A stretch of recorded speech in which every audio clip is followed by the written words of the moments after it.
Hey guys, Alex from 7th Hour Films back again with My Hero Academia. Last time on My Hero Academia, we had more of a hero than anyone, where Aizawa and Present Mike were called to Tartarus Prison by Tsukauchi and Gran Torino because they wanted to see if they could get through to Kurogiri, who they believe was created by a ton, and I mean a ton, of different quirks, with a base quirk being the quirk of their dead friend, Nomu Shirakuma. And yeah, they did start to get through. They learned about the hospital where Shirakuma was experimented on and became Kurogiri. It was incredibly sad. And yeah, that was basically that. And I get the feeling that's just where we're going to be for a little while. Call it a hunch. Call it a hunch that things are going to remain sad for a bit. I don't know. Kind of all my shows are sad right now. With some exceptions. Prison Break and JoJo's Bizarre Adventure are pretty fun. But some of them, Mr. Robot, this, Attack on Titan. I guess that's it. Still. Like always, the reaction is down in the description and in the pinned comment for your viewing pleasure. So let's go ahead and jump right into this episode of My Hero Academia. Here we go.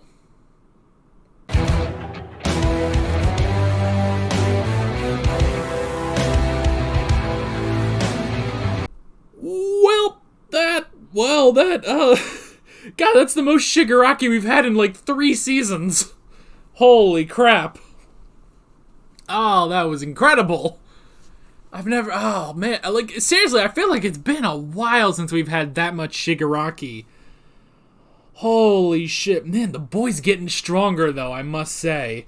If he can because that's the thing, they're all they're working in shifts, they're getting rested. He's not resting that much, and he's keeping up with Gigantomachia. That is fucking crazy. What if this is some weird-ass Miyagi training?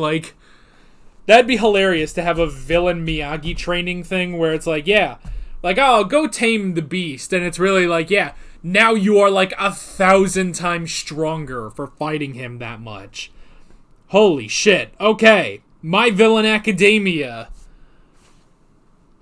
Wow, okay. Some interesting shit here. Okay.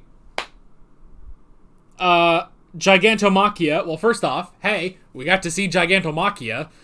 We haven't seen him since he had that brief appearance in season 4 when they captured Kurogiri, but that was about it. So, I love that he's a fanboy. I love that he's a crying fanboy. He's like Deku on all the steroids, you know? That is so crazy. I really do love that. And using the recording of All for One to calm him down a bit. That was really clever. We met the doctor in this one, creating the Nomu. So that was really cool, getting to see him. And I won't really discuss, like always, I'm not going to really discuss Heroes Rising in case anyone hasn't seen it yet. If I end up... probably what I'll do is I'll wait until season 6 before I start bringing it up in regular, discussions like this. So, but it was really cool to see him here, and seeing all the Nomu and stuff. I like how he mentions that pretty much all the other Nomu, they're really not that great, actually. That was really interesting, that all the Nomu up to this point, I would imagine with the exception of the USJ Nomu, they've all specifically been sort of bottom of the barrel Nomu. And now we're getting into, like he said, high-end Nomus, which we saw with the one that faced Endeavor. That's a high-end Nomu. So that was really cool. Which, I mean, it makes sense because, when you hear, last episodes, technically, Kurogiri is a Nomu, basically. Kurogiri is a Nomu because he was this thing created from multiple quirks, and he has a new personality and everything. He's a new... Despite the fact that he is based on Nomu Shirakumo, he is still a new person, basically, created from all these quirks and stuff. So that was really, really interesting. But the whole thing of, he's a Nomu, and then you look at some of our other Nomu we've had, and it's like, so why is it sometimes Nomu are amazing like Kurogiri, and sometimes they're not? But I like that distinction now. There are different levels of Nomu, and the ones we've had like in Hosu and stuff like that have all been low-tier, low-end Nomus. I would imagine, though, that the Nomu at the USJ was still more of a high-end Nomu, because he was specifically built to face All Might. Now, granted, I guess I'm doing a lot of assuming, so it's making an ass of you and me, but still. I would imagine that the whole thing with the high-end Nomus are that they can, think, they still retain a bit of their personality, they can talk, whereas the Nomu we had at the USJ was not like that. So, yeah. I don't know. It's just very interesting to think about. Shit, we got a bit of Shigaraki's backstory, which is fucking crazy. So, okay. So that was fucking terrifying. So, Jesus Christ. So we saw him as he was taken in by All For One. I love the detail he has to have gloves on. Though, if he wears gloves, because it's specifically when he presses all 5 fingers that his power, something is decayed. But if he has gloves on, all 5 of his fingers are touching that glove. So, I don't know how that works. Like, it would make sense if it was like, if it was only like a couple fingers that were covered. I don't know. Maybe that's a nitpick, or maybe I just need to look at it again. I don't know. Teach me about. Doctor. Yes, sir. No, I mean, those are just, it's just gloves. Remains of your family. A rare variant quirk manifested in you. A mutation no one's seen before. And you murdered your loved ones simply by putting your hands on them.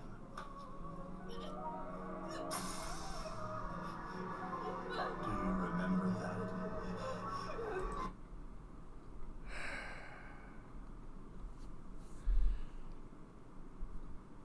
Well, we always knew it was going to be something fucking sad, but Jesus fucking Christ.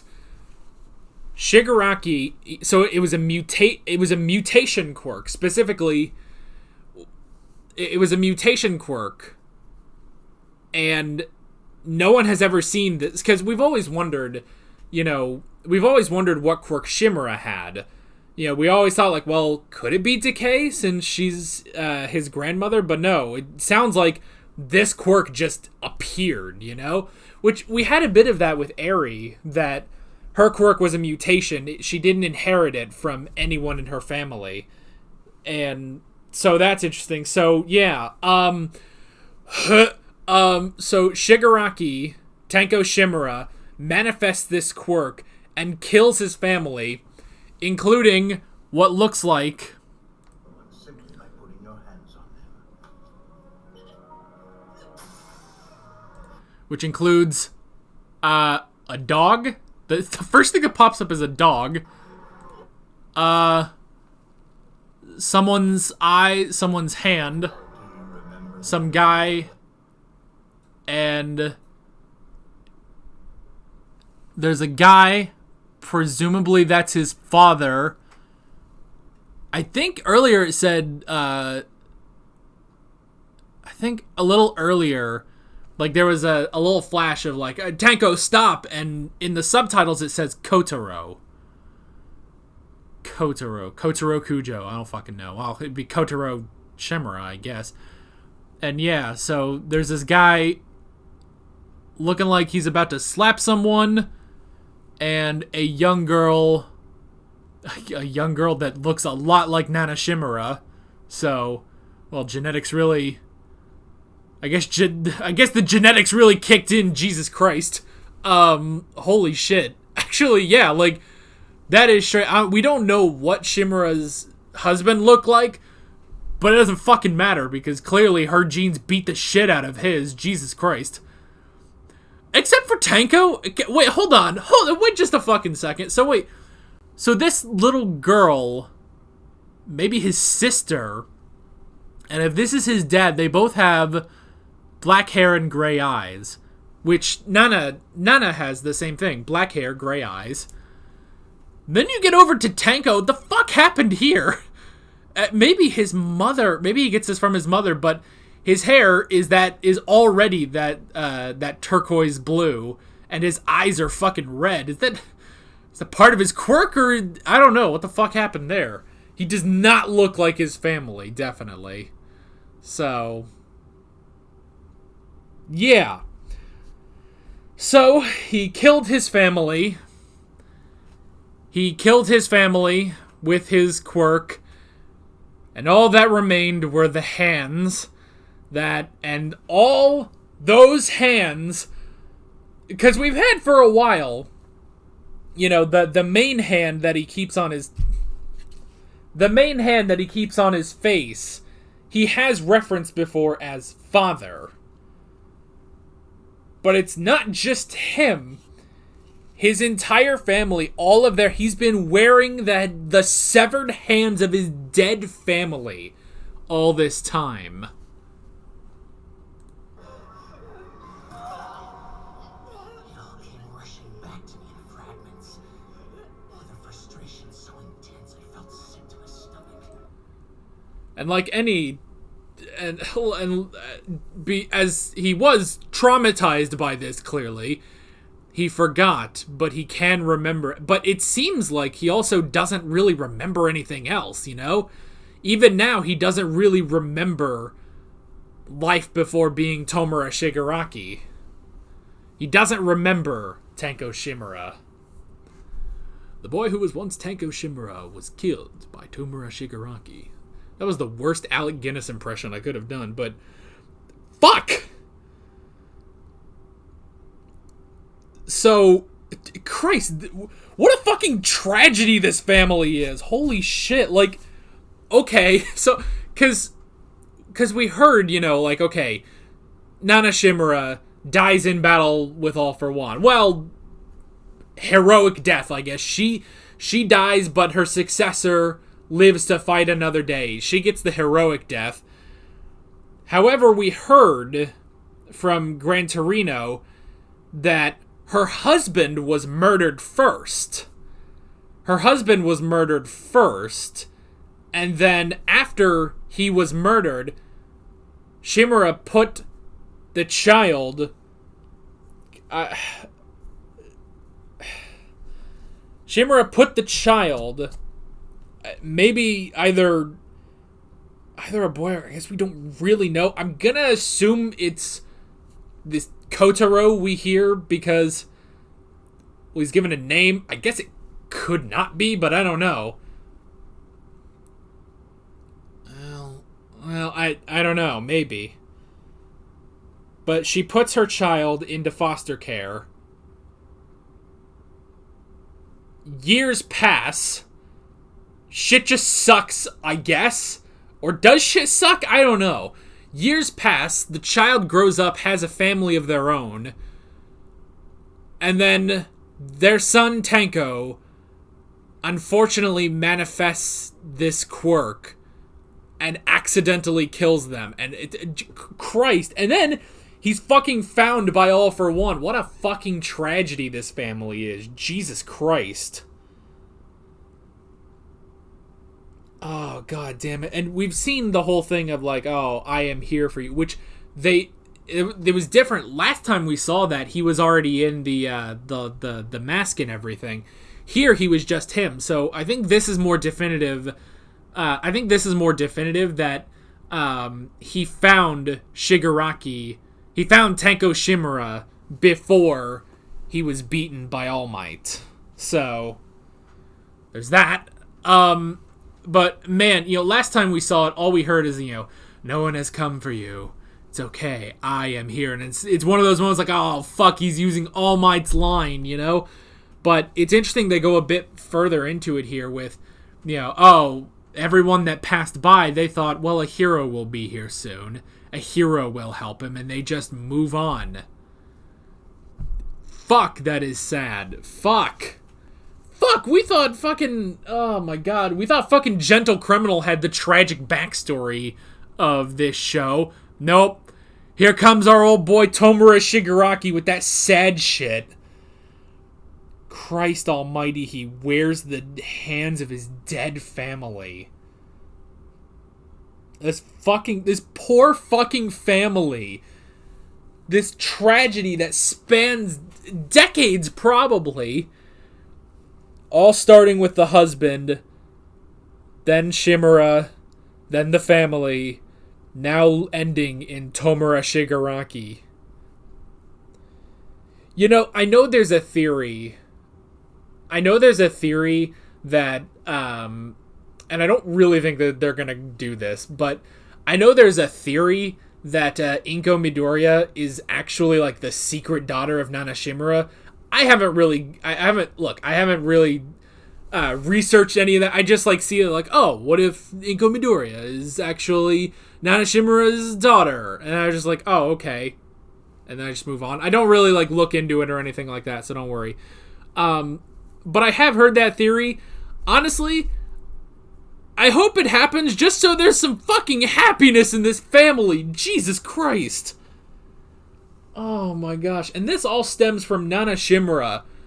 Fucking all smiles. Like, the one who created the philosophy of smiling, adopted by All Might, you know? Fuck. Anyway. Fucking get good. I did like the whole thing, though, with Shigaraki being like, oh, fuck society, basically. He's turning into Elliot all of a sudden. He's like, I'll destroy this society, and just fuck it, basically. It's just fuck it. I'm gonna break it, you know? But I did like that moment, though, where it's like, are you really gonna destroy everything that I love? And Shigaraki's like, I can keep stuff around for you guys. It's like, I like that, honestly, because the League of Villains, honestly, like, they started off pretty rocky, but they really are a family. Like, ever since season 3, you know? And I remember stuff where it's like, oh, yeah, like, when Toga and Twice are at the Shie Hisaikai battle, and they're like, oh, yeah, we could steal the girl, and that'll make Tomura super happy and stuff. Like, I do kind of like they're a family. Christ, maybe they're a better family than Tenko ever had. We don't know. We don't know what the fuck his family was like. It may just be that it was just a fucking accident, you know? I don't know. Just a fucking tragic accident. But I did like that he was like, hell, I can spare the things that my comrades love. It's like, that was a nice moment. I like that. So yeah. The job now is to rein in Gigantomachia. As such, Tomura Shigaraki has been fighting him for a month and a half. Holy shit, that is impressive, you know, because we haven't seen much of Shigaraki fighting, you know? Like, we really don't see too much. We had a bit, you know, Stain tackles him and then he breaks the knife, or there was the one guy in the Shie Hisaikai that he killed, but other than that, we haven't really seen anything fighting-wise with Shigaraki. So I love that he's able to keep up with the beast for a month and a half. That is amazing. And then, unrelated to fucking everything, Re-Destro calls up. Re-Destro. So I guess, did the original guy die or something? We don't know. They also seem to imply, like, you know, like, well, Destro, you know, who knows how long ago the Meta Liberation Army, you know, was doing stuff. But Re-Destro, the commander of the Meta Liberation Army, he's exactly the same as the Shie Hisaikai, where basically he wants to use the League of Villains to boost their public image, whereas the Shie Hisaikai wanted to take over the League, or at the very least partner with them. the Meta Liberation Army wants to destroy the League of Villains. You know, this is the League of Villains, which, you know, it made All Might retire. So they're going to destroy the League and use that for recognition.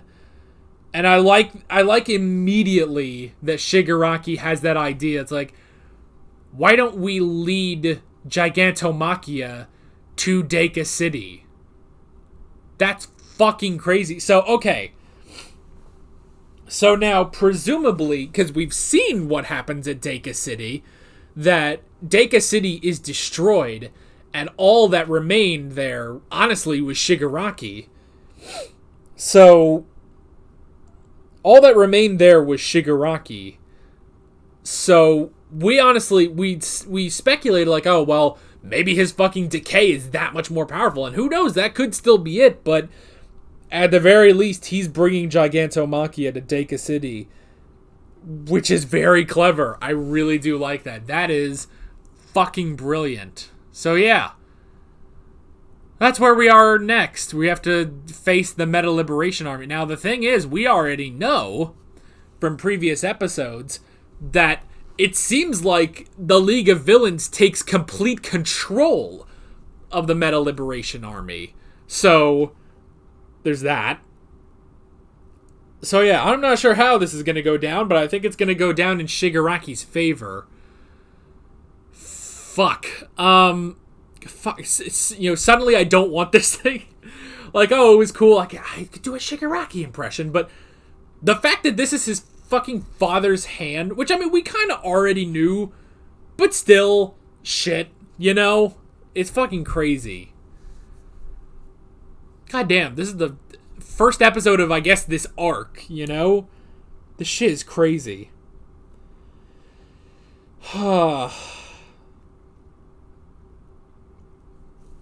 Yeah, I guess that's that. Next episode, I guess we're bringing the Beast to Deka City for some crazy-ass shit. Oh, boy. I do love, though. And, I mean, he's killing two birds with one stone, because it's not just that he's leading. He's not just going to use Gigantomachia to deal with the Meta Liberation Army, but he's also going to have the Meta Liberation Army wear down Gigantomachia so that he can finally beat him. So, yeah, that's it. It's very brilliant. I love when he says, there's like, oh, he's got so much HP. It's like, he's still thinking in those fucking video game terms. I love it. I fucking love it. I mean, we don't know. I mean, he was with All for One for a long time. We don't really know what day-to-day life was as servant to All for One. So, oh no. Moral of the story is, the Shimura family is a fucking Greek tragedy, but Shigaraki is still, he's still kind of my favorite villain. I know I've said that, obviously, I know I've said that Gentle Criminal is my favorite villain. I still kind of hold that, but I always said Gentle Criminal was my favorite villain that wasn't Shigaraki or All for One.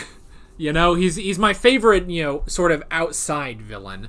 But yeah, Shigaraki, just such an amazing character, you know? And honestly, he's really great considering All for One is such a great villain too. So, yeah. Anywho, I guess that's the first episode of Depressing Shit, the arc, I guess. But, I guess we always kind of knew this was coming. There was always going to be fucking something. I mean, pretty much, you know, like, we always knew there was something with Shigaraki in his backstory. And then once you bring in, like, okay, how do we go from the epitome of smiles and happiness and cuteness that is Nana Shimura, how do we go from that to fucking Tomura Shigaraki? It's got to be something fucking tragic. And now we know part of it, at least. With all that being said, I'm Alex from 7th Hour Films, and I will see you guys next time. Take care. Alright guys, thanks for watching this video. There's a bunch of links on screen if you want to go click around to any of those. There's a playlist for all of my My Villain Academia reactions back when they were still My Hero Academia. There's also another video you can go click on if you want. There's also a subscribe button and a Patreon button on screen, as well as other links in the description if you want to go check out any of those. See you guys later.